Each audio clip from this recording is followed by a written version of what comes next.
કે સંપ્રદાયમાં એ ધર્મ મુજબ એને અગ્નિનો દાહ આપે તો એ અગ્નિમાં સમાયો.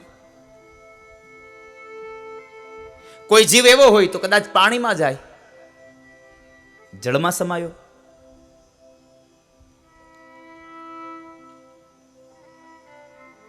આ પંચ મહાભૂતની અંદર રહેવાનું. કદાચ અગ્નિમાં બળીશ, અગ્નિમાં ભળ્યો તો સાથે સાથે વાયુમાં પણ ભળીશ, કારણ રાખ થશે તો તારી રાખ વાયુમાં વહી જશે. એટલે પંચ મહાભૂતની એટલે આપણે કહીએ છીએ કે ફલાણા માણસ પંચ મહાભૂતમાં વિલીન થયા છે, એમાં ભળી ગયા છે.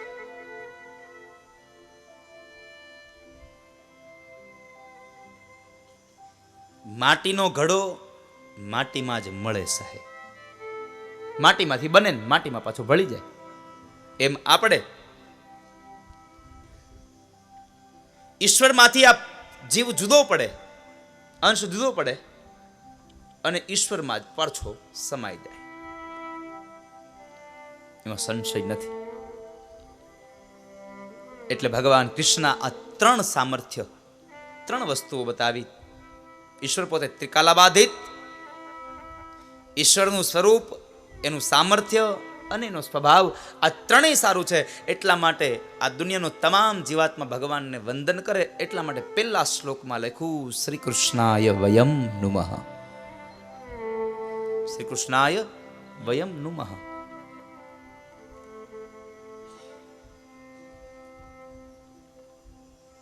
ભગવાનને વંદન કર્યા છે, ઈશ્વરને વંદન કર્યા. ત્યારબાદ બીજા વંદન પરમ શ્રદ્ધેય સુખદેવજી મહારાજને વંદન કરે છે. શ્રીમદ ભાગવતના મહાત્મયનો એ બીજો શ્લોક.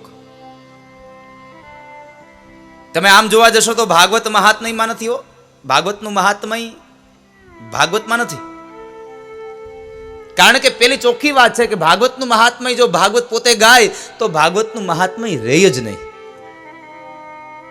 बड़ा बड़ाई ना करे बड़ा न बोले बोल, हीरा मुख से ना कहे के लाख हमारा मोल. મોટો માણસ પોતાની જાતે મોટાઈ ન કરે. આપણે કદાચ ગામમાં ઘરે જઈએ અને ગામની અંદર આપણે જતા જતા કોઈકને મળીએ તો કદાચ આપણે એમ કહીએ કે ભાઈ પેલા જગદીશભાઈ ને એના પરિવારે, એ પટેલ પરિવારે કથાનું આયોજન બહુ સારું કર્યું છે, તો પેલા માણસની ઉપર અસર થાય. ના ના, માણસ કહે છે બહુ સારું કર્યું છે તો ખરેખર સારું આયોજન કર્યું હશે તો જ આ કહેતા હોય. અને આપણે જગદીશભાઈ ને એ બે ભાઈઓ નીકળે ગામમાં, અમે બહુ સારું આયોજન કર્યું છે, કેટલા માણસો પર આનો પ્રભાવ પડે? સામેથી જ લોકો વિચાર લે કે પોતે નીકળ્યો કહેવા એટલે આપણે સમજી જવું જોઈએ કોઈ ત્યાં જાતું નહીં હોય, બહુ સારું કર્યું.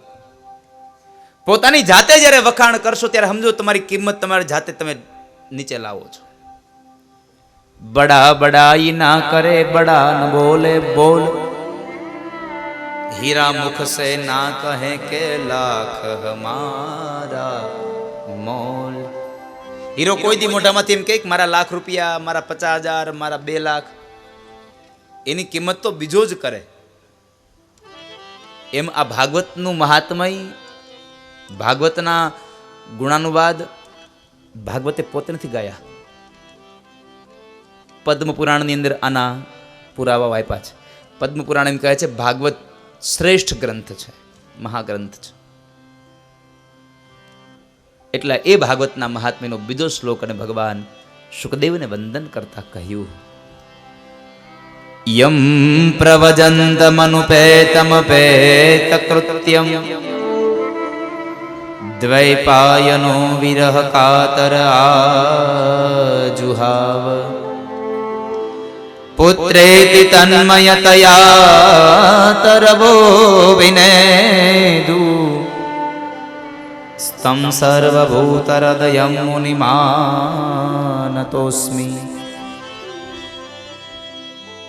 મુનિમાનતોસ્મિ, જેને મોટા મોટા ઋષિ મુનિઓ પણ જેને વંદન કરે છે એવા મહામુનિ એટલે શુકદેવ. શુકદેવ એક સંત છે કે જેને પરમાર્થના માટે પોતાનું પ્રાગટ્ય થયું હોય.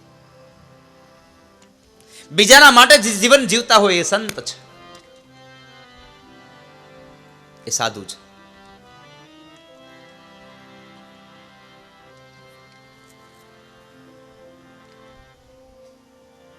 સુખદેવજી મહારાજ જન્મતાની સાથે ઘરેથી નીકળી ગયા હતા કે મારે સંસારમાં પડી અને જન્મ અને મૃત્યુના મારે ફેરા નથી મારવા. કારણ સુખદેવજી મહારાજે પોતાના પિતાશ્રી વેદવ્યાસને કહ્યું, પિતાશ્રી, આ દુનિયામાં સૌથી જો કોઈ મોટામાં મોટું દુઃખ હોય તો માત્ર ને માત્ર એ છે જન્મ અને મરણ.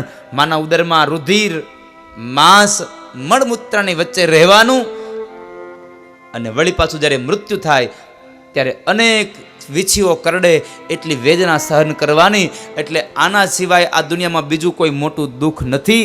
એટલા માટે મારે જન્મ અને મરણના ફેરા ટળે એ હેતુથી મારે ઈશ્વરનું યજન કરવું, મારે ભગવાનની ભક્તિ કરવી છે, મને જવા દો. એ સુખદેવજી મહારાજને વંદન કર્યા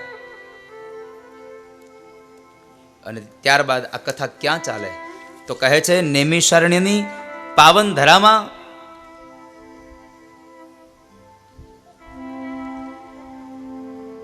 સુત નામના પુરાણી અને 88,000 શૌનકાદી ઋષિ મુનિઓનું આમ સત્ર ભરાયું.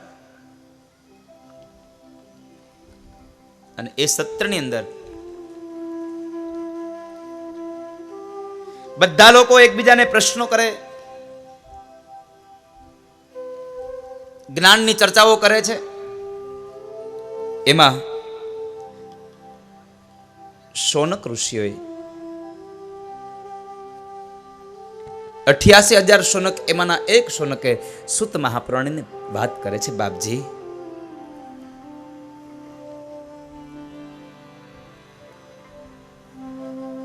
જેમ આકાશમાં સૂરજ ઉગે અને આ ધરતી ઉપરનો એક અંધકાર નાશ પામે છે, એમ અમે આપને પ્રાર્થના કરીએ છીએ કે તમે અમારા કાનમાં કંઈક એવું રેડો કે જેને લઈ અને અમારી અંદર રહેલો અજ્ઞાન રૂપી જે અંધકાર છે એ અજ્ઞાન રૂપી અંધકાર નાશ પામે અને જ્ઞાન રૂપી પ્રકાશની જ્યોત જગે. એટલે શૌનક પ્રશ્ન કરતાની સાથે ભગવાનને પ્રાર્થના કરી અને કહે છે, અજ્ઞાન ધ્વાંત વિધ્વંસ કોટિ સૂર્ય સમપ્રભ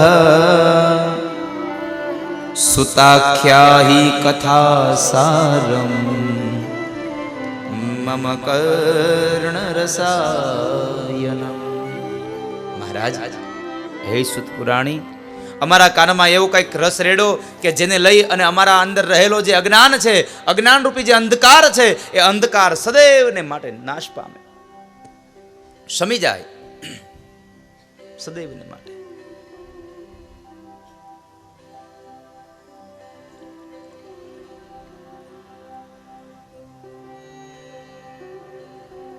સદૈવને માટે નાશ પામે એવું કંઈક કરો.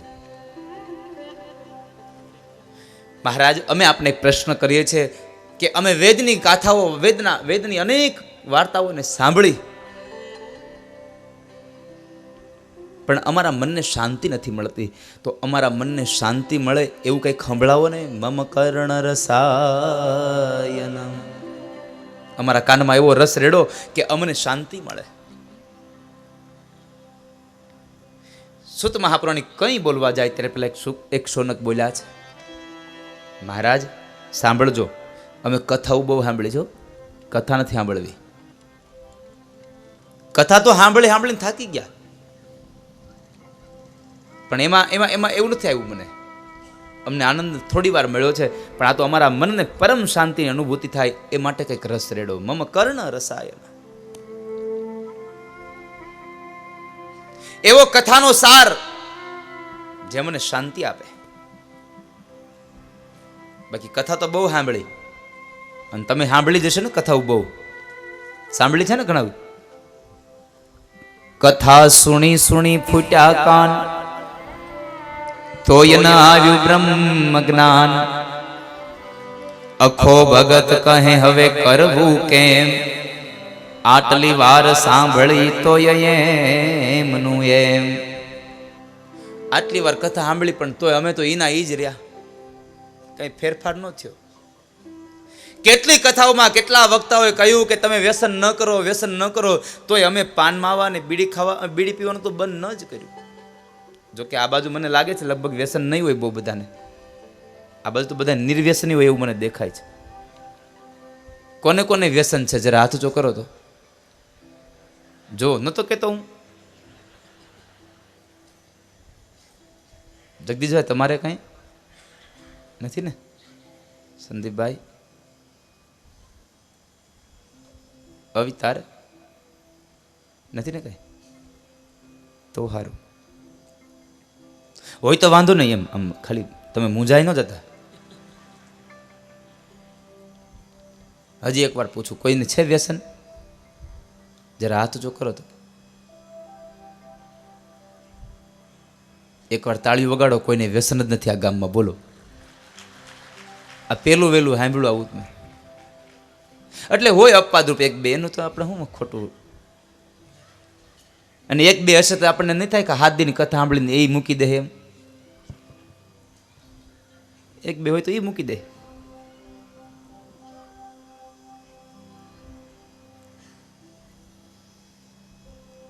કેટલી કથાઓ સાંભળી પણ છતાં જ્ઞાન ન થયું. અખો ભગત કહે હવે કરવું કેમ, આટલી વાર સાંભળી તોય એમનું એમ. આટલી વાર સાંભળી. ઘણા ઘણા લોકો કહેતા હોય મને, અરે દાદા આવી તો કેટલી સાંભળી નાખી, આવી તો કેટલી સાંભળી નાખી. કેટલા લોકો આવી કેટલી કથાઓ સાંભળી નાખી? જરા હાથ ઊંચો કરો તો. જાજી બધી સાંભળી નાખી હોય. કેટલા લોકો આવી કથાઓ સાંભળી નાખી? જરા હાથ ઊંચો તો કરો. કોઈ આ ગામમાં કથા નથી બેઠી? કેટલા લોકોએ કથા સાંભળી છે? જરા હાથ ઊંચો કરો. હવે વાંધો નહીં, તમે મારા શબ્દો પકડી તો જો.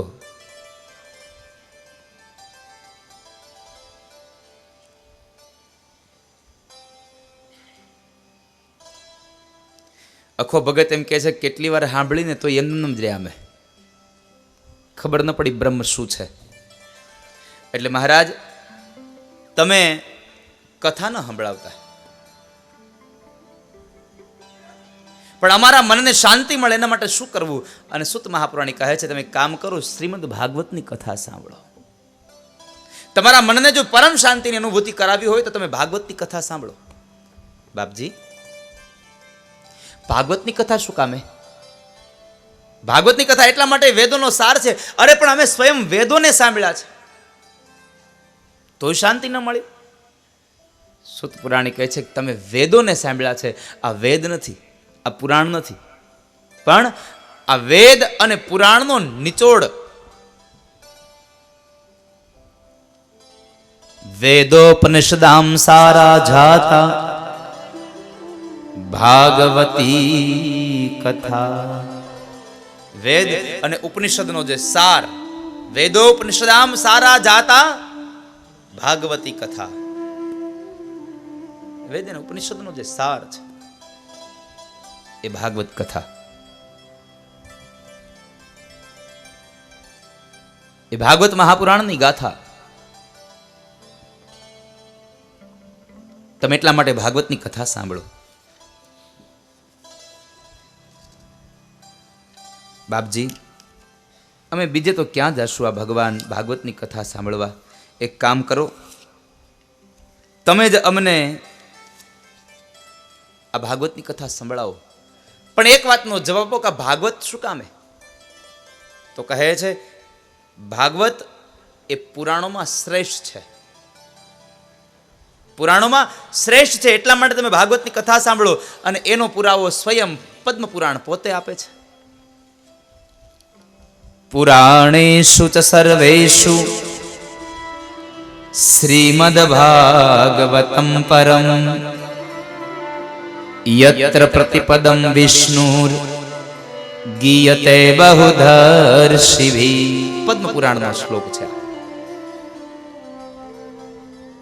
પદ્મપુરાણ પોતે એમ કહે છે કે શ્રીમદ ભાગવત એ યત્ર પ્રતિપદમ વિષ્ણુર ગીયતે બહુદર્શિભિ.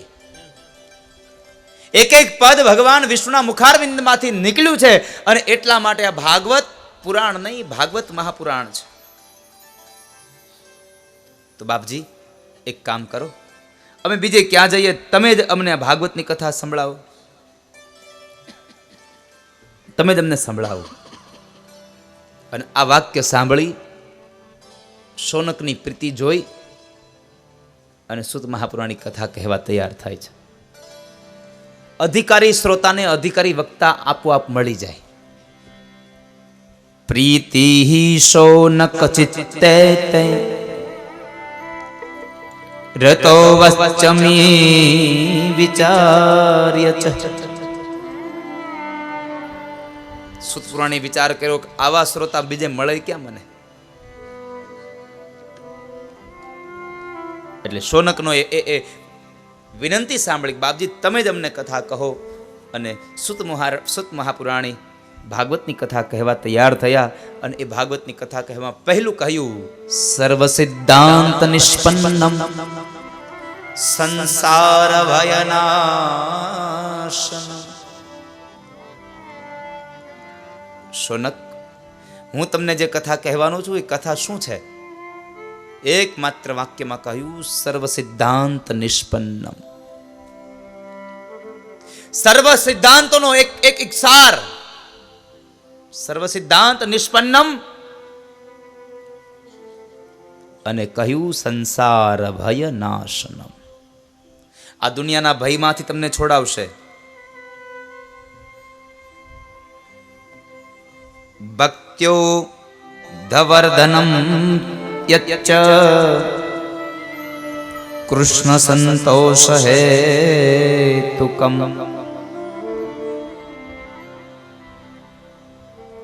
પણ તમને આ સંસારના ભયમાંથી મુક્ત ક્યારે કરે?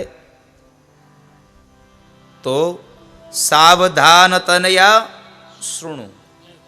તમે સાવધાન થઈને સાંભળો, તો સાવધાન બનો તો તમને આ મુક્તિ આપી શકે. શેમાંથી? સંસાર ભયનાશનમ. સંસારના ભયોમાંથી તમને મુક્તિ આપે. ઘણા લોકો એવું વિચારે કે દાદા એમ કહે છે કે મુક્તિ મળી જાય, મુક્તિ મળી જાય. તો મુક્તિ એટલે એવું કે ભાગવતને સાંભળવાથી પછી મરવું જ ન પડે? આવું ન વિચારશો કોઈ દિવસ. ભાગવતને સાંભળ્યા પછી તમારે મરવું ન પડે એવું નથી. મરવું તો પડશે જ, કારણ નામ એનો નાશ, જન્મ એનું મૃત્યુ આ શાશ્વત છે. એમાંથી નહીં તમે બચો, તો તમે એમાંથી બચશો. ભાગવત જેવા મહાપુરાણના ગ્રંથને, ભગવાનના નામનો મહિમાને સાંભળવાથી માણસ માત્ર મૃત્યુમાંથી ન છૂટે, પણ મૃત્યુના ભયમાંથી અને મૃત્યુની વેદનામાંથી છૂટી જાય.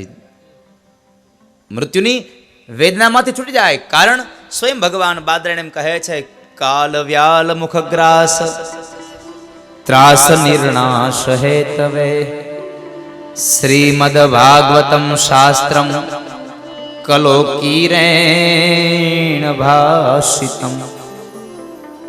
કલોકીરેણ ભાષિતમ.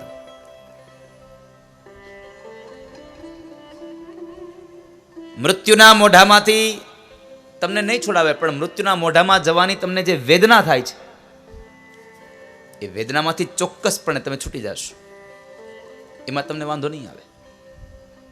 કાલ વ્યાલ મુખગ્રાસ ત્રાસ નિર્ણાશ હેતવે શ્રીમદ ભાગવતમ શાસ્ત્રમ કલોકીરેણ ભાષિતમ. જે કીર એટલે પોપટ, પોપટે ગાયેલું જે ભાગવત છે, સુખદેવ. કીર એટલે પણ પોપટ અને શુક એટલે પણ પોપટ. આ સુખદેવજી મહારાજે જે ભાગવતને ગાયું છે એ ભાગવતને તમે સાંભળો એટલે તમને કાલ વ્યાલ મુખગ્રાસ, કાળના મોઢામાં જવાની જે વેદના છે એ વેદનામાંથી ત્રાસ નિર્ણાશ હેતવે, તમને એમાંથી મુક્ત બનાવશે. એમાંથી મુક્ત થશો. હે શૌનક, હું તમને જે કથા કહેવા જઈ રહ્યો છું ને, એ કથા તો દેવર્ષિ નારદે પણ સાંભળી છે. દેવર્ષિ નારદે સાંભળેલા શબ્દ સાંભળ્યા એટલે શૌનકે પ્રશ્ન કર્યો, બાપજી ઉભા રહો, પેલા એ બતાવો આ નારદે કથા હું કામ સાંભળી?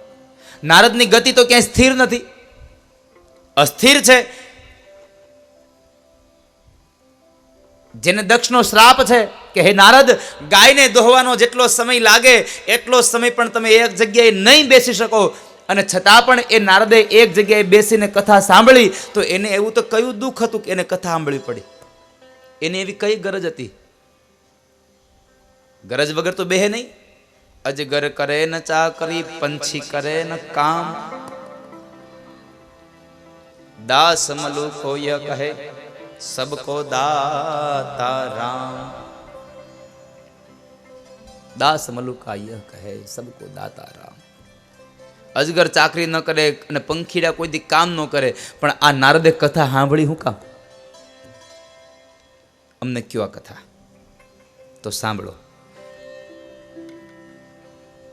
એક વખતના સમયે દેવર્ષિ નારદ બરાબર આમ ગંગાના કિનારે ગયા, અને ગંગાના કિનારે એનું આમ ચાલતા ચાલતા જતા હતા. ઊંડાણના વિચારોમાં ડૂબી ગયા હતા, અને મોઢા ઉપર થોડી દુઃખની એ રેખાઓ, દુઃખના એ વાદળો છવાયેલા. દુઃખના એ વાદળો હતા એટલે એ ચાલ્યા જતા હતા, અને સામે સનત કુમારો મળ્યા છે. એટલે સનત કુમારોએ નારદને જોયા, એટલે નારદને પ્રશ્ન કર્યો, નારદ ઉભા રહો. નારદ, આ તમારો ચહેરો દુખી કેમ છે? શું થયું? સંત કુમારો પ્રશ્ન કરે છે. કથમ બ્રહ્મદીન મુખ કુત ચિંતાતુરો ભવાન ત્વરિતમ ગમ્યતે કુત્ર કુતશ્ચાગમનમ તવ. નારદ, શું થયું? આમ કેમ બેઠા છો? તમારા ચહેરા ઉપર આ દુઃખ શું કામે? કહો અમને તમારા દુઃખનું કારણ. નારદ કહે છે, સત્યમ નાસ્તિ તપઃ શોચમ દયાદાનમ ન વિદ્યતે. સંત કુમારો, આ દુનિયામાં સત્ય, દયા, તપ, વ્રત, દાન કશું રહ્યું નથી હવે.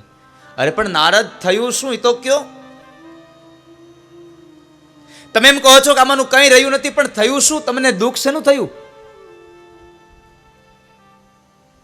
તો કહે છે, સાંભળો મને દુઃખ શેનું થયું. આ દુનિયામાં લોકો પેટ ભરા રહ્યા છે. પોતાના પેટ માટે ખાલી હારું હારું બોલનારા રહ્યા છે, બાકી તો કુટભાષિણ, બાકી તો બધા ખરાબ બોલનારા, ખોટું બોલનારા રહ્યા છે. પોતાના સારા માટે માણસ સારું બોલે છે, બાકી તો પછી ખરાબ જ બોલે છે.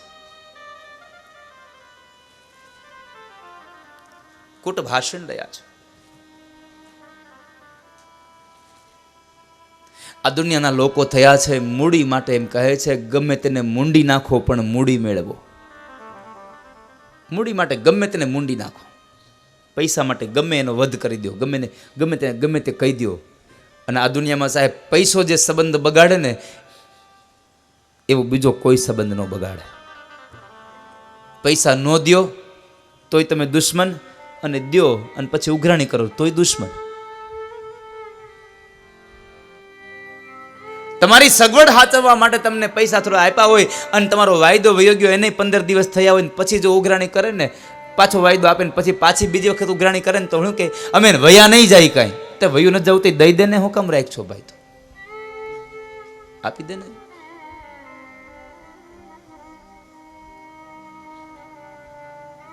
અમે વયા નહીં જાય. જો ન દ્યો તોય ઉપાધિ, દ્યો તોય ઉપાધિ.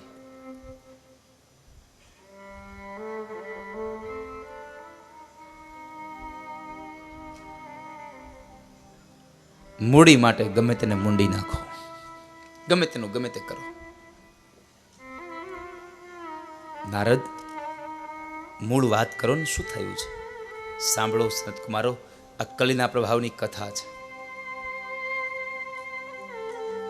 કે હું બરાબર આ ધરતી પર વિચરણ કરતા કરતા નીકળ્યો અને બરાબર ચાલતો ચાલતો અનેક પ્રાંતોમાં અનેક દેશોમાં જોતો ગયો અને આ ધરતીના ખંડમાં જોતો ગયો. જીવાત્મા દુખી દુખી દુખી જોયો અને ચાલતા ચાલતા બરાબર યમુનાના કિનારે પહોંચ્યો. યમુનાના કિનારા ઉપરથી આમ ચાલ્યો જતો હતો તો એક સ્ત્રીએ બે હાથ જોડીને મને પ્રાર્થના કરી, ભો ભો સાધુ ક્ષણમ તિષ્ઠ મત ચિંતામપી નાશય. સાધુ, તમે ઉભા રહ્યો, તમે ઉભા રહ્યો ઘડીક.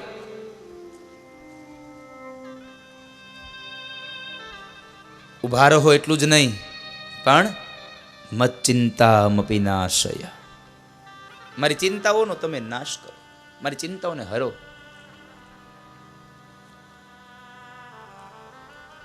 પહેરવેશ ઉપરથી સ્ત્રીને એમ થયું આ સાધુ છે.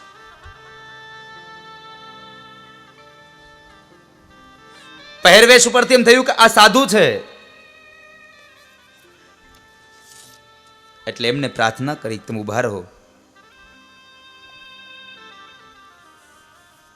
નારદજીના પગ સ્તંભી ગયા, ઉભા રહ્યા છે. જોવે છે તો સ્ત્રી રડે છે ચોધાર અશ્રુએ. એની ગોદમાં બે વૃદ્ધ પુરુષો મસ્તક રાખીને સૂતા છે. અને એ સમયે નારદે પ્રશ્ન કર્યો, તું કોણ છે? શું કામ રડે છે? આ તારી ગોદમાં બે પુરુષો, આ કોણ છે? યુવાન સ્ત્રી કહે છે, મહારાજ, મારું નામ ભક્તિ છે અને મારી ગોદમાં સૂતેલા આ બે વૃદ્ધ પુરુષો મારા દીકરા છે, બે જ્ઞાન અને વૈરાગ્ય. નારદની આંખો આશ્ચર્યચકિત બની ગઈ કે હું આ શું જોઉં છું? મા યુવાન અને દીકરા વૃદ્ધ. નહીં તો દુનિયામાં બની શકે કે દીકરો યુવાન હોય પછી મા વૃદ્ધ થાય, પણ અહીંયા તો ઊંધું છે. મા યુવાન છે ને દીકરા વૃદ્ધ બન્યા છે. ભક્તિ, તું તો દીનતાના સિંહાસન પર બિરાજમાન છો, ભગવાનની પ્રિય છો, છતાં પણ આવું કેમ બન્યું તારી સાથે? શું કામ? ભક્તિ મહારાણી કહે છે, સાંભળો. ઉત્પન્ના દ્રવિડે સાહમ વૃદ્ધિમ કર્ણાટકે ગતા. મહારાજ, દ્રવિડમાં મારો જન્મ થયો, કર્ણાટકમાં હું મોટી થઈ અને મહારાષ્ટ્રના અનેક પ્રાંતોમાં ફરતી ફરતી ફરતી હું ગુર્જરમાં આવી અને ગુર્જરમાં આવી તો ગુર્જરે જીર્ણતામ ગતા. ગુર્જરમાં હું જીર્ણ થઈ.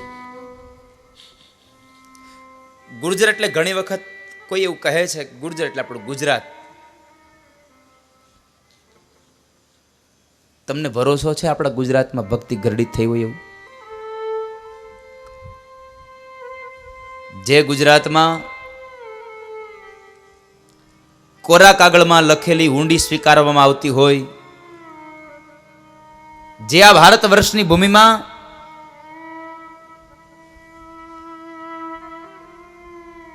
ઝેરના પ્યાલાને અમૃતનો ઓડકાર અપાવતો હોય, જે જગતમાં માયગા વગર પણ દ્વારિકાની સંપદા કરતા વધારે સંપદા પોરબંદરમાં દેવાતી હોય, એટલું જ્યાં ભજન થતું હોય, એ ભજનની ભૂમિમાં કોઈ દિવસ સાહેબ ભક્તિ કોઈ દી ગરડી ન થાય. ભક્તિ ગરડી થાય જ નહીં. કે જ્યાં જુનાગઢમાં નરસિંહ મહેતા કોરા કાગળમાં હુંડી લખે અને ભગવાન હુંડી સ્વીકારે, સુદામા પોરબંદરનો જાય, દ્વારિકામાં માગે નહીં અને છતાં પોરબંદરમાં દ્વારિકા કરતા ડબલ સંપત્તિ આપે, એટલું જ એનું ભજન હોય, એ ગુજરાતમાં ભક્તિ ગરડી થાય એવું મન નથી લાગતું. તમે જ્યાં જ્યાં પણ જુઓ તો કોઈ ના કોઈ સાધુની કોઈ મઢુલી મળે અને એ મઢુલીએ જાઓ તો ત્યાં આપણને રોટલો મળે. આટલી જ્યાં ભક્તિ થતી હોય ત્યાં ક્યાંથી ભગવાન ગરડો થાય? ભગવાન વૃદ્ધ ન, ત્યાં ભક્તિ ગરડી ન થાય.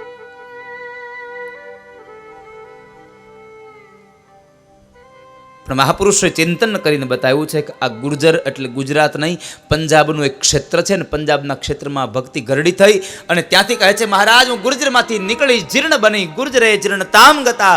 એ જીર્ણ બની હું નીકળી અને આગળ ચાલતી ચાલતી બરાબર વૃંદાવનમાં આવી અને વૃંદાવનમાં મેં કાલિંદીના ધરામાં આ યમુનાના જળની અંદર સ્નાન કર્યું તો મને મારું યૌવન પાછું મળ્યું, મને મારું યૌવન મળ્યું છે.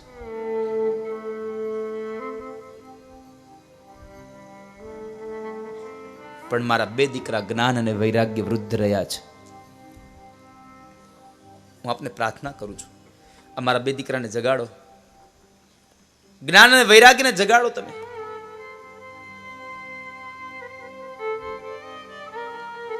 અને સાંભળો મહારાજ, તમે મારા દીકરાને નહીં જગાડો ને તો ઇદમ સ્થાનમ પરિતજ્ય વિદેશમ ગમ્યતે મયા. મહારાજ, હું આ સ્થાનને છોડી અને વિદેશમાં ચાલી જઈશ. ભગવાન એ દેવર્ષિ નારદ કહે છે કે ભક્તિ, તારે ક્યાંય જવાની જરૂર નથી, તારા દીકરાઓને હું જગાડું છું. એમ કહી અને નારદે જ્ઞાન અને વૈરાગ્યના કાનની અંદર વેદના મંત્રો ગાયા, વેદ મંત્રોનો પાઠ કર્યો. જ્ઞાન અને વૈરાગ્ય બે જાગ્યા તો ખરા, પણ આળસ મરડીને પાછા સૂઈ ગયા. આળસ મરડીને પાછા સૂઈ ગયા.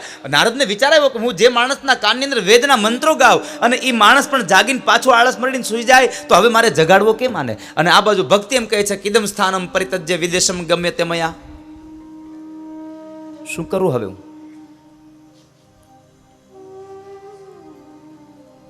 બહુ વિચાર કર્યો.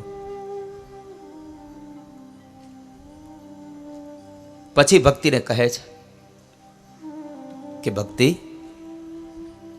તારે ક્યાંય જવાની જરૂર નથી, તું અહીંયા જ બેસ. પણ તારા બે દીકરાઓને જગાડવાની જવાબદારી મારી છે.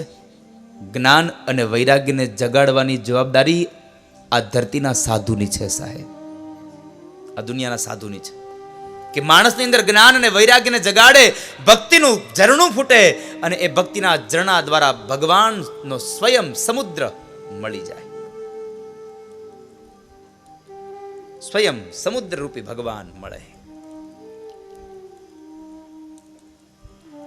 દેવર્ષિ નારદ નીકળ્યા છે અને દુઃખી થયા કે વેદ મંત્રોથી ન જાગે મારે કેમ જગાડવા? આ ચિંતાઓ એને કોરે છે ને બરાબર એ ગંગાના કિનારે આવ્યા અને ગંગાના કિનારે સંત કુમારે પ્રશ્ન કર્યો, કથમ બ્રહ્મ દીન મુખ કુત ચિંતાતુરો ભવાન. શું થયું? કેમ ચિંતાતુર દેખાવ છો? અને આ દુનિયામાં કોઈ દિવસ નથી જોયું હરિનો દાસ ઉદાસ. શું થયું નારદ? સંત કુમારો કહે છે કે નારદ, હરિનો દાસ ઉદાસ હોય એવું બને નહીં. અને હરિનો દાસ જેથી ઉદાસ થાય તેથી સમજવું કે એ પોતાના માટે નહીં થયો હોય, એ બીજાના માટે થઈને ઉદાસ થયો હોય. અને પોતાના માટે ઉદાસ થાય એ હરિનો દાસ ન હોય સાહેબ, બીજાના માટે ઉદાસ થયો. નારદે માંડીને વાત કરી કે વેદ મંત્રોને ગાવાથી પણ જે ન જાગે, જેની આળસ ન જાય, તો એના માટે શું કરવું? એ સમયે સંત કુમારો કહે, યત ફલમ નાસ્તિ તપસા ન યોગે ન સમાધિના તત ફલમ લભ્યતે સમ્યક કલો કેશવ કીર્તના. તત ફલમ લભતે સમ્યક કલો કેશવ કીર્તનાત. જે માણસ વેદની વાતોથી ન જાગે, વેદના મંત્રોથી ન જાગે, તો એને તમે માત્ર ને માત્ર એક કેશવનું કીર્તન કરાવો. અને કીર્તન કરાવો એટલે માણસ જાગે, જાગે ને જાગે. એટલે તો વક્તાઓ તમે જુઓ, કથા કરતા કરતા વચમાં ધૂન ગાય. શું કામે ને કે કથામાં તો માણસને આળસ આવે, પણ એ આળસ અને પ્રમાદ કીર્તન ગવાય એટલે વયું જવાય.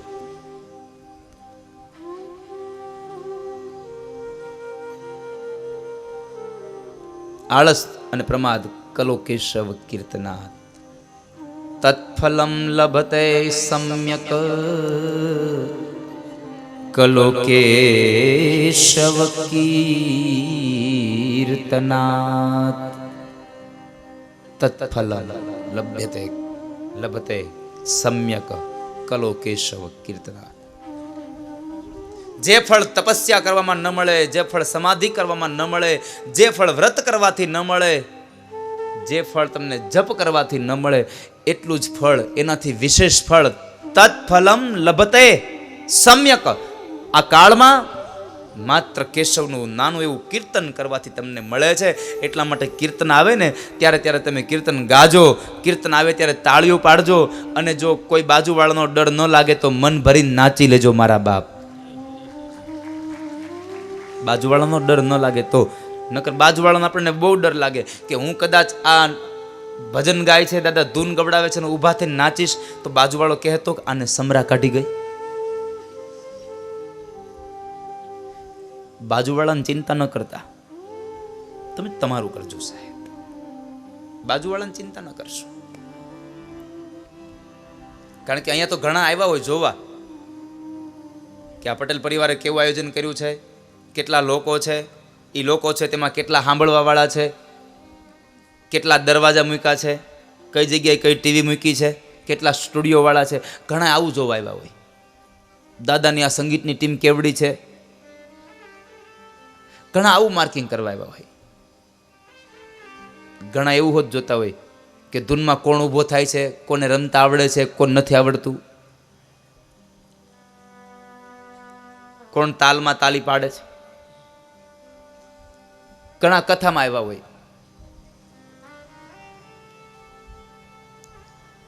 કથામાં આવે, કથા સાંભળે નહીં, પણ કથા સાંભળે ખરો પણ કથા અંદર ઉતારે નહીં. ઘણા એવા હોય કથામાં આવે, કથા સાંભળે અને કથાને પોતાનામાં ઉતારે. 3 પ્રકારના શ્રોતા હોય, ઉત્તમ, મધ્યમ અને કનિષ્ઠ. ઉત્તમ પ્રકારનો શ્રોતા છે, કથા સાંભળે અને કથા પોતાનામાં ઉતારે. આ ઉત્તમ. મધ્યમ, કથા સાંભળે પણ પોતાનામાં ઉતારે નહીં. અને કનિષ્ઠ, કથા સાંભળે નહીં ને સાંભળવા દે નહીં, બાજુ બેઠો બેઠો વાતું કરે. પોથી યાત્રામાં આપણે નહોતા કાં, ત્યાંથી ચાલુ કરે. તો વહેલો આવ્યો હોત તો ના ક્યાં પડી, તમે જાહેર રાખ્યું હતું.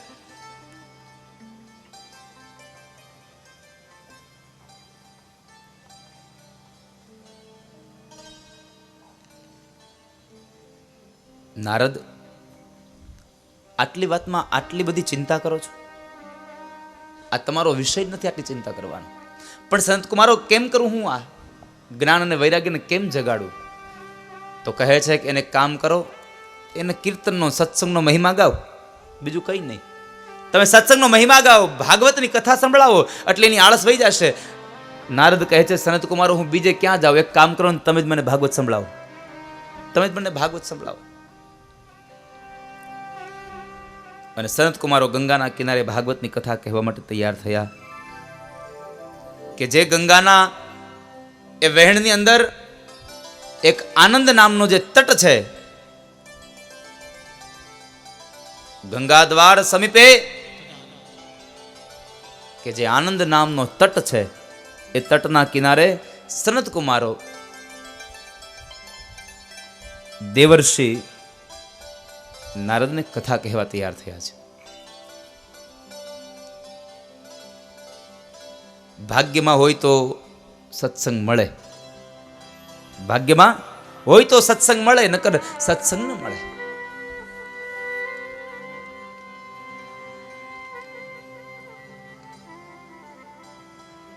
ભાગ્ય વગર ન મળે. અને હું વારંવાર કહું છું કે રામચરિત માનસની એક ચોપાઈ તમારે જિંદગીમાં યાદ રાખવી, કોઈ દિવસ દુઃખી નહીં થાવ. સકલ પદાર્થ હે જગમાહી,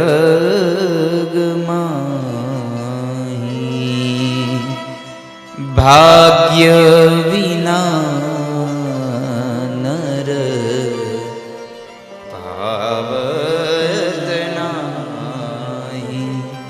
સકળ પદાર્થ હે જગમાહી, ભાગ્ય વિના નર પાવત નહીં. આ દુનિયામાં બહુ બધા પદાર્થો છે પણ ભાગ્ય વગર ન મળે.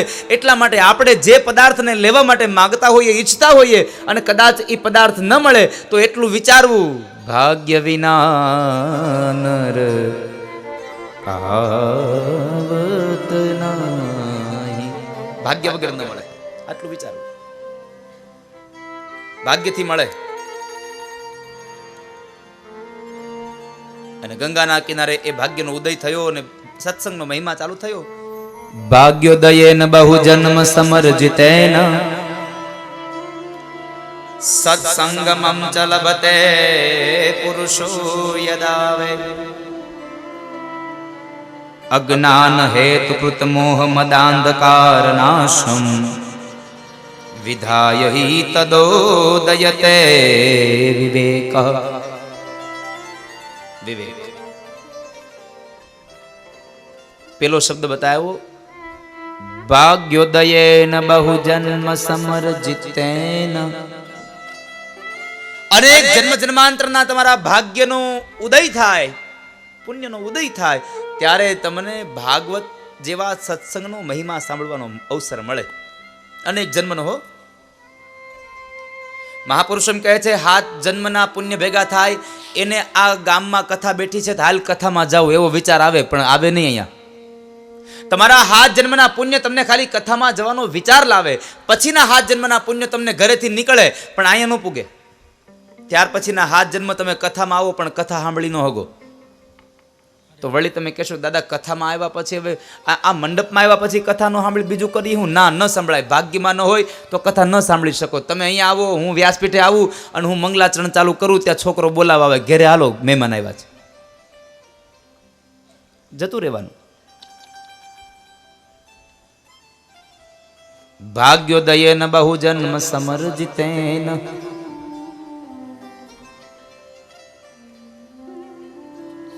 સત્સંગમં ચ લભતે પુરુષો યદાવે.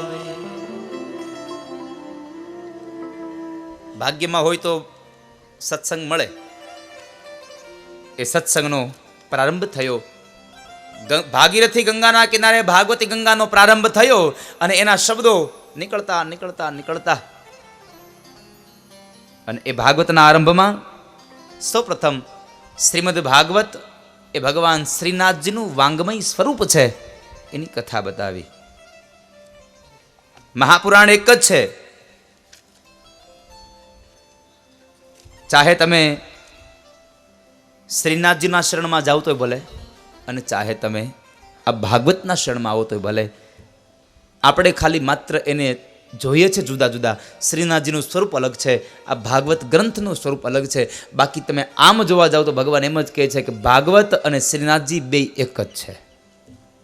એટલે તો કહ્યું ભગવાનનું વાંગમય સ્વરૂપ ભાગવત. ભગવાનનું વાંગમય સ્વરૂપ છે આ ભાગવત.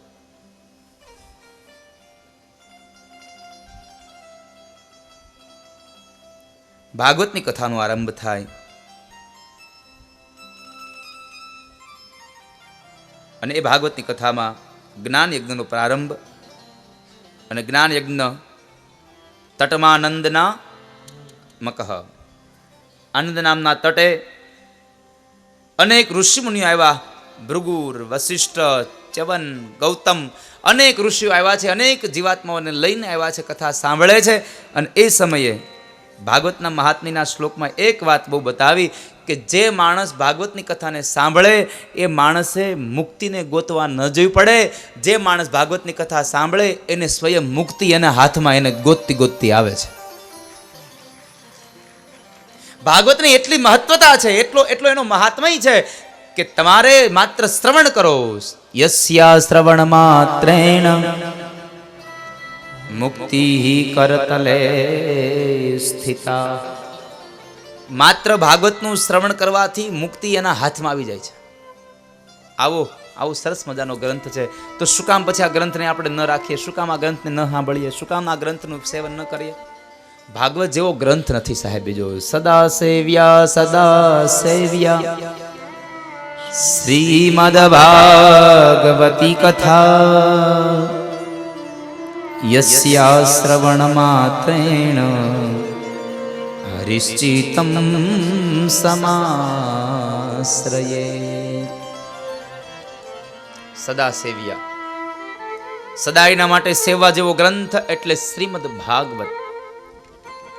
શું કામે? તો કહે છે ભાગવત એક માત્ર ગ્રંથ એવો છે કે પોતે ગર્જના કરે છે કે હે જીવાત્મા, તું મારા શરણે આવ, હું તને મોક્ષ આપીશ, હું તને મોક્ષ આપીશ, હું તને મોક્ષ આપીશ. એકમ ભાગવતમ શાસ્ત્રમ મુક્તિદાને ગરજતી. મુક્તિ માટેની ગર્જના કરે છે. જેમ જંગલની અંદર એક સિંહ આવી અને ગર્જના કરે અને પેલા મૃગલાઓ મંડે દોડવા, એમ આ ભાગવત રૂપી જ્યારે ગ્રંથ, ભાગવત રૂપી ગ્રંથનો જ્યારે ગર્જના થાય ત્યારે મનુષ્યના જીવનમાંથી અનેક પાપરૂપી મૃગલાઓ મંડે છે દોડવા. પાપરૂપી મૃગલાઓ મંડે કાંપવા, મંડે નીકળવા. પાપરૂપી મૃગલાઓ દોડતા જાય છે. ભાગવતનો જ્યાં માત્ર ભાગવતનો હુંકાર થાય, ભાગવત સ્વયં ગ્રંથ એમ કહે છે કે હું તમને મુક્તિ આપીશ, તમે મારા શરણે આવો. એટલે ભાગવતના શબ્દો ગંગાના કિનારેથી નીકળ્યા અને એ નીકળતા બરાબર યમુનાના કિનારે જ્ઞાન અને વૈરાગ્યના કાનમાં પડ્યા છે. તો જ્ઞાન અને વૈરાગ્ય બેઉ જાગૃત થયા અને એ જાગૃત થયા એટલે માં ભક્તિ મહારાણી એમને સાથે લઈ અને નીકળ્યા છે.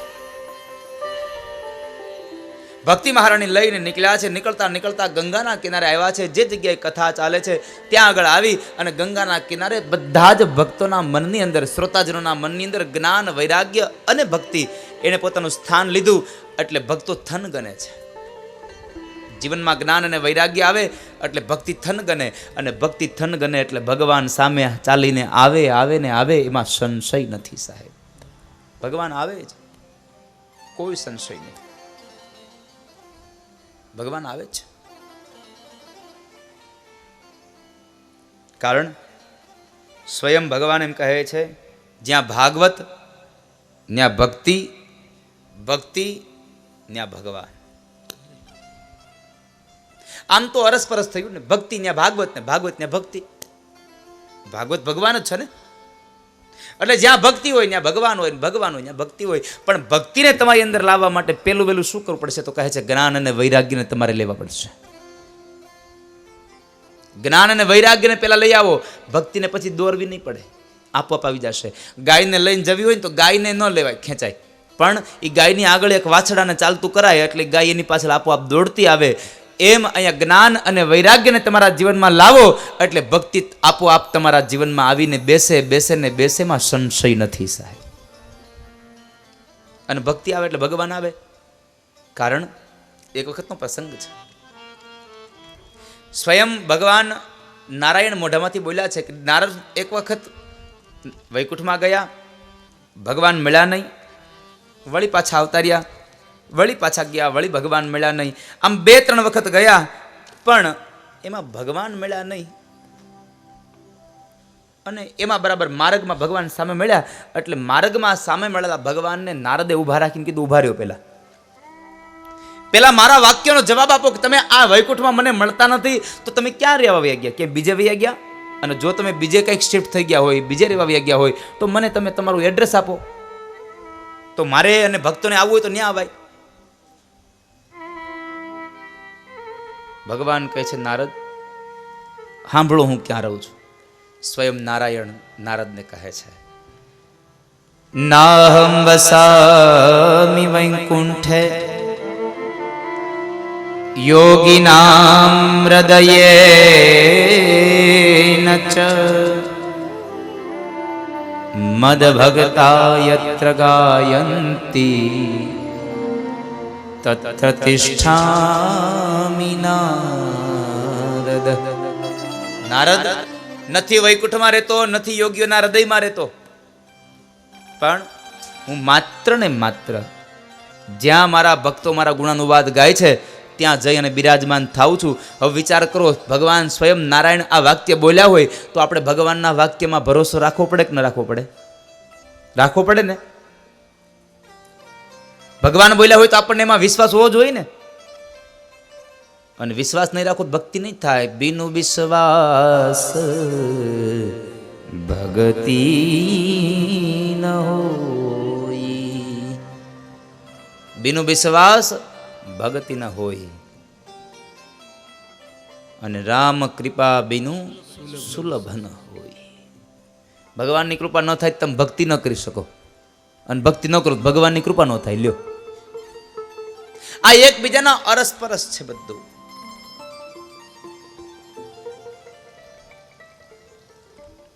એટલે નારદ જ્યાં મારા ભક્તો મારા ગુણાનુવાદ ગાય છે ત્યાં રહું છું, ત્યાં જાઉં છું. તો આજ આપણે ભગવાનના વાક્યમાં ભરોસા રાખીને કહેવું પડશે કે 7 દિવસની આ કથા તારીખ 8 ડિસેમ્બરથી 14 ડિસેમ્બર જ્યારે જ્યારે આ કથા અહીંયા ગવાતી હશે, જ્યારે જ્યારે અહીંયા ધૂન થતી હશે, કીર્તન થતું હશે, તો ભગવાન કૃષ્ણ આ મંડપમાં કોઈના કોઈ રૂપે આવીને બેઠો હશે, એમાં કોઈ સંશય નથી સાહેબ.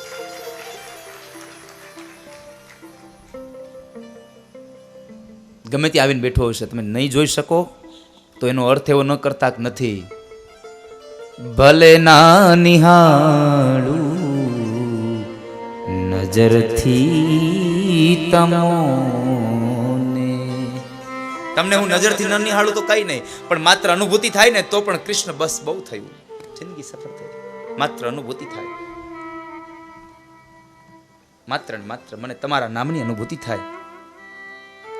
આ વાત બતાવીને અંતે સુત મહાપુરાણીને શૌનકે પ્રશ્ન કર્યો, બાપજી તમે એમ કહો છો કે ભાગવત મોક્ષ દેનારો ગ્રંથ છે, મર્યા પછી પણ મુક્તિ આપે છે, તો તમારી પાસે એવો કોઈ પુરાવો ખરો કે કોઈ માણસ મરી ગયો હોય, એની પાછળ આ કથા વાંચી હોય અને એને મોક્ષ મળ્યો હોય એવું? હા, સાંભળો, એક કથા છે. કઈ કથા? તો કહે છે આત્મદેવ નામના બ્રાહ્મણની કથા છે, ધુંધુલીની કથા છે, પ્રેત ધુંધુકારીની કથા છે.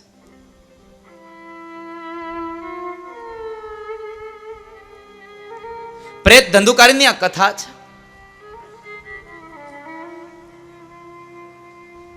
બાપજી મને વાત કરો. સાંભળ રાજા, સાંભળો શૌનક.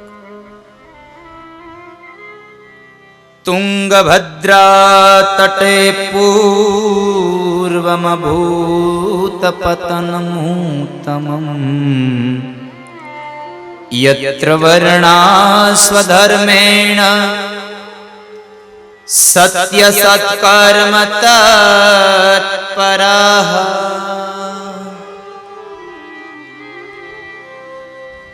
તુંગભદ્રા નદીના કિનારે એક ઉત્તમ શહેર, અને એ ઉત્તમ શહેરમાં 4 વર્ણના લોકો રહે. એમાં એક બ્રાહ્મણ આત્મદેવ અને એની પત્ની ધુંધુલી રહે છે. આમ જોવા જઈએ તો એક પુરુષ એક સ્ત્રીની વાત છે, પણ આધ્યાત્મિક અર્થમાં આ કથન થોડુંક ભેદવાળું છે, થોડુંક દૂર. ભાગવતની કથા બધી આધ્યાત્મિક અર્થની હારે જોડેલી જ છે, એમનેમ નથી. આધ્યાત્મિકતાની સાથે જોડાયેલો ગ્રંથ છે. તુંગ એટલે શ્રેષ્ઠ, ભદ્રા એટલે કલ્યાણ. તુંગભદ્રાનો અર્થ છે તુંગ એટલે શ્રેષ્ઠ અને ભદ્રા એટલે કલ્યાણ. શ્રેષ્ઠ કલ્યાણ કરનારી નગરી ઉત્તમમ. ઉત્તમ નગરી કઈ? આ મનુષ્ય અવતાર, આ દેહ ઉત્તમ શહેર છે કલ્યાણ કરવા માટે.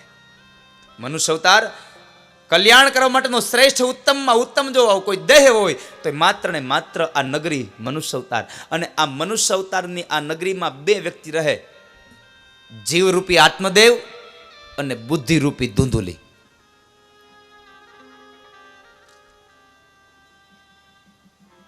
પણ એમાં થયું છે એવું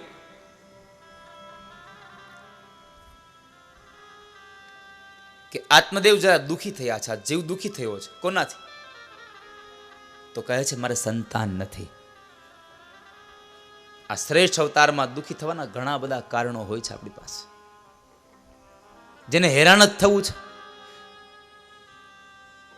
માણસ પોતાની જાતે દુઃખી થાય છે, માણસ પોતાની જાતે સુખી થાય છે. ગમે તે પરિસ્થિતિ હોય, એ પરિસ્થિતિમાં માણસ એમ સમજે કે આમ નથી તેમ નથી, તો એ સમજો દુઃખી થયો. અને માણસ એમ પરિસ્થિતિ આવીને સમજે, પરિસ્થિતિ આવી જ હોય તો એ માણસ સુખી છે. માણસ પોતાની જાતે દુઃખી થાય અને પોતાની જાતે સુખી થાય છે.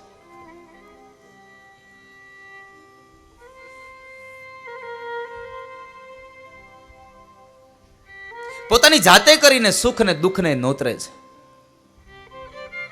આત્મદેવ દુઃખી થયા છે. શું કામે? એને એક દીકરો નથી. આત્મદેવ એટલે આ જીવાત્મા અને બુદ્ધિ રૂપી આ ધુંધુલી.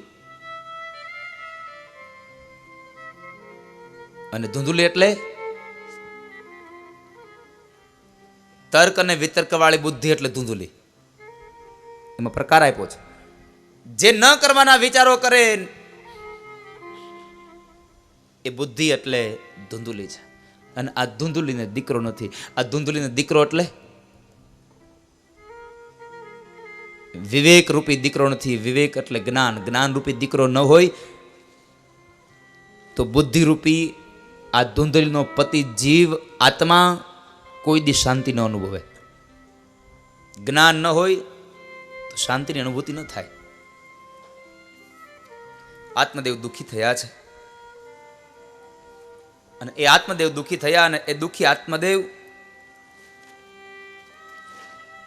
સંન્યાસ અને આત્મહત્યા કરવાના વિચારથી નીકળે છે. કારણ દુઃખી એટલા માટે થયા કે આત્મદેવ વિચારે છે કે મેં મારા જીવનમાં હું પાપ કર્યા. મારે ત્યાં દીકરો નથી એટલું નહીં, મારા આંગણામાં ગાય છે એને વાછડું નથી, મારા આંગણામાં વૃક્ષ એને એને એને ફળ નહીં, મારા આંગણામાં તુલસીનો ક્યારો એને માંજર નહીં. મારા એવા તો કયા પાપ થયા, કયા ભવના પાપ છે. બહુ વિચાર્યું, અંતે નક્કી કર્યું કે હવે દીકરા વગરનું જીવન શું જીવવું. આત્મદેવ બ્રાહ્મણ આત્મહત્યા કરવાના વિચારથી જંગલમાં જાય છે. જંગલમાં જાય અને આત્મહત્યા કરવા જાય તો એક મહાપુરુષ, એક સાધુ એનો હાથ પકડ્યો. ભાઈ શું કરો છો તમે? કોણ છો? તમારું નામ શું છે? અને આત્મહત્યા કરવાનો શું કામ તમે આ વિચાર કર્યો? મહારાજ, મારું નામ આત્મદેવ છે, હું જ્ઞાતીય બ્રાહ્મણ છું. અરે ભૂદેવ, આ મોંઘો મનુષ્ય અવતાર આમનામ વેડફી નાખવાનો? આ મનુષ્ય અવતાર બહુ મોંઘો છે. અને મેં હમણાં કહ્યું એમ શ્રેષ્ઠ કલ્યાણ કરવા માટેની સૌથી સારામાં સારી આ નગરી છે. રામચરિતમાનસમાં ગરુડજીએ કાગભૂષુંડીજીને પ્રશ્ન કર્યો કે કાગભૂષુંડીજી, આ 84 લાખ યોનિમાં જેટલા દેહ છે, જેટલા શરીર છે, એમાંથી સૌથી શ્રેષ્ઠ શરીર કયો? હવે કાગભૂષણજીનું શરીર કાગડાનું છે અને એને પૂછવામાં આવ્યું કે સૌથી સારો દેહ કયો? તો નકર માણસનો સ્વભાવ છે ને કે જે પોતાનું હોય એ જ વખાણ કરે. પણ કાગભૂષણજીએ કીધું કે ગરુડજી, આ ધરતી પર સૌથી જો શ્રેષ્ઠમાં શ્રેષ્ઠ કોઈ દેહ હોય તો માત્ર ને માત્ર મનુષ્ય અવતાર છે. મનુષ્ય અવતાર. કારણ મનુષ્ય અવતાર એક એવો છે કે કથામાં જઈ શકે, મંદિરે જઈ શકે, ભગવાનના નામ લઈ શકે. બાકી આ કથાના મંડપમાં જો કૂતરું આવે ને તો એ કોકના હડફેટે ચડી જાય ને તો હાથ દી સુધી આ કથા મંડપની હામું ન જોવે. એવું કરી દઈએ આપણે. આ કૂતરાને, બીજા કોઈ પણ પશુને આપણે આ મંડપમાં આવવા દઈએ? તરત કાઢી મૂકીએ. ના આવવા દઈએ, કાઢી મૂકીએ. ભૂદેવ, અવતાર બહુ દુર્લભ છે. શું કામે ને? તો કહે છે, મહારાજ, મારે પુત્ર નથી, દીકરો નથી. પેલા મહારાજ કહે છે, અરે ભાઈ, એક દીકરો નથી, એમાં આટલું મોટું પગલું ભરવાનું? તમને ખબર છે આત્મહત્યા કરવી એ મહાન પાપ છે. આત્મહત્યા કરવી એ મહાન પાપ છે. એટલું નહીં, આત્મહત્યા કરવાનો વિચાર પણ કરવો ને એ પણ મહાન પાપ છે. માટે મારે આ પ્રકાશા ગામના તમામ આ શ્રોતાઓને કરબદ્ધ પ્રાર્થના કરવી છે કે જીવનમાં દુઃખ આવે ને તો હરેરી જઈ અને આત્મહત્યા કરવાના વિચાર ન કરતા. આ દુનિયામાં સૌથી મોટામાં મોટું પાપ એટલે આત્મહત્યાનું છે. માટે આત્મહત્યાના વિચાર ન કરશો.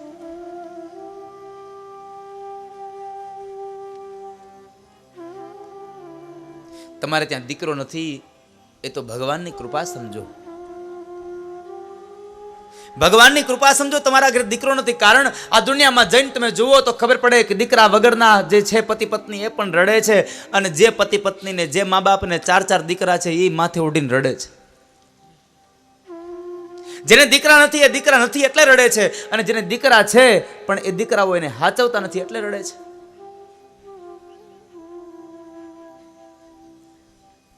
દુઃખી ન થાવ. એ સમયે આત્મદેવ કહે છે કે મહારાજ, દીકરો ન હોય તો પૂમ નામના નરકમાંથી તારે કોણ? શ્રાદ્ધ કરે કોણ? વાતે હાચી, શ્રાદ્ધ કોણ કરે? પણ શ્રાદ્ધ કરશે અને આપણને મુક્તિ મળી જશે એવું નક્કી કોણે કર્યું? શ્રાદ્ધ તો માત્ર એક ધાર્મિક વિધિ છે. એ તો કરવી જ રહી, કારણ કે રામે પણ પોતાના પિતાશ્રીની પાછળ કર્યું હતું. તો હું તમે તો શું વિષાદ છે? કરવું જ રહ્યું.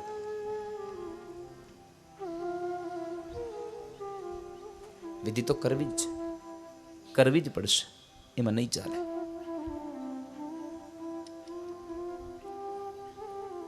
પણ મહાપુરુષો એમ કહે છે કે દીકરાઓ આપણા મર્યા